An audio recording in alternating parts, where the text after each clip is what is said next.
പ്രിയപ്പെട്ട യുവാക്കളോട് ഒളിഞ്ഞും തെളിഞ്ഞും ഇന്നത്തെ പല മീഡിയകളും നിങ്ങളെ നാശത്തിലേക്ക് കൊണ്ടുപോകാൻ പണിയെടുത്തുകൊണ്ടിരിക്കുക. നിങ്ങൾ ചിന്തിച്ചു നോക്കൂ, അവരന്റെ സ്വകാര്യത പോലും മറ്റൊരാൾക്ക് വരുമാനമായി മാറിക്കൊണ്ടിരിക്കുക.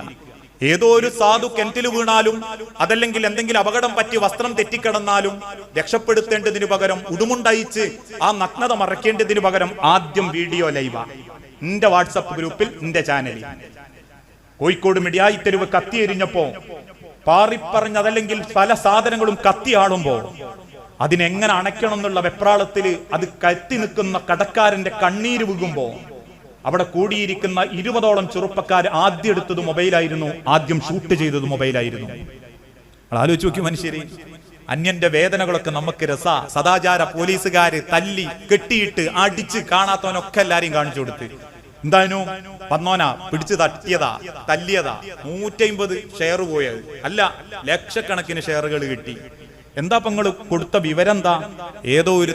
ഏതോ ഒരു സമയത്തുണ്ടായ മനസ്സിന്റെ ഒരു ചാഞ്ചാട്ടം കൊണ്ട് ഒരു വൃത്തിയേടിന് വന്നുപോയി.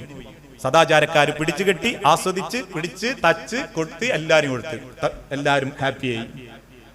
ഒന്നാളെ മാറാൻ പഠിച്ചവൻ അവസരം കൊടുക്കും. പ്രചരിപ്പിച്ചവരും നാട്ടുകാരെ അറിയിച്ച കുടുംബത്തെ സങ്കടപ്പെടുത്തിയവർക്കും അള്ള ബാക്കി വെച്ചിട്ടുണ്ട് എന്നാണ്. കാരണം നന്നാവാൻ പഠിച്ചവൻ എല്ലാവർക്കും അവസരം കൊടുത്തിട്ടുണ്ട്. അതുകൊണ്ടാണ് ഞാനും നിങ്ങളൊക്കെ ഒപ്പം ജീവിച്ചു പോകുന്നത്. ഇല്ല, ചെയ്ത തെറ്റിന്റെ പേരിലെങ്ങാനും അള്ളാഹു നിങ്ങളെ പിടിച്ചിരുന്നെങ്കിലേ വയസ്സറിയിച്ച അതിന് ശേഷം അന്ന് ചെയ്ത കുറ്റത്തിന്റെ പേരിൽ ഒരാഴ്ചന്റെ ഉള്ളിൽ പഠിച്ചവൻ നിങ്ങളെയും ശിക്ഷിക്കുകയായിരുന്നു. ഇതിനേക്കാളും വലുത് പലത് ചെയ്തിട്ടും പടച്ചോൻ നമ്മളെ കാത്തു കൊണ്ടടക്കുന്നത് എവിടെങ്കിലും നമ്മളൊന്ന് മാറുന്നുള്ള പ്രതീക്ഷയിലാണെങ്കിൽ പടച്ചോൻ പൊറുത്താലും പടപ്പിള് പൊറുക്കൂല. അതിനാണെന്ന് സോഷ്യൽ മീഡിയ, അതിനാന്ന് എല്ലാ ഗ്രൂപ്പും ഒക്കെ. പടച്ചോനൊന്ന് പൊറുക്കാൻ വിചാരിച്ചു, പടപ്പിള് വിടൂല. ഓന്റെ അസ്ഥിവാരം ഇളക്കുന്ന കോലത്തിൽ എഴുതി നിർവൃതി അടയും. പച്ചയിറച്ചി തിന്നുന്നതിൽ ഒരു മടിയില്ലാത്തൊരു തലമുറ, ഒരു കുടുംബം, ഒരു നാട്, ജനത മാറിക്കൊണ്ടിരിക്കുക. യാതൊരു സങ്കടവും എല്ലാവർക്കും. ആരാന്റെ പച്ചിറച്ചി നിന്നതിൽ ഉണ്ടോ? ചിലർക്ക് തോന്നും രാഷ്ട്രീയക്കാരൻ്റെ പറയാ കുഴപ്പമില്ല, രാഷ്ട്രീയാണ്. കുറെ കാലം സരിത, കുറെ കാലം സ്വപ്ന, ഇനി ഏത് പെണ്ണു വരാനുണ്ടോ നമ്മൾ തിന്നും, നമുക്ക് രാഷ്ട്രീയം മതി. പറയുന്ന വാക്കിന്റെ വില. ഹഫ്സ റളിയല്ലാഹു അൻഹാനെ കുള്ളത്തിന്ന് വിളിച്ചപ്പോ ആയിഷ റളിയല്ലാഹു തആല അൻഹയോട് റസൂലുള്ള പറയുന്നുണ്ട്, ആയിഷ നീ ആ വിളിച്ച കുള്ളത്തി എന്ന വാക്ക് കടലിൽ കലക്കിയാൽ കടലും കടലിലുള്ളതും നശിച്ചു പോകുകയായിരുന്നു ട്ടോ ആയിഷ.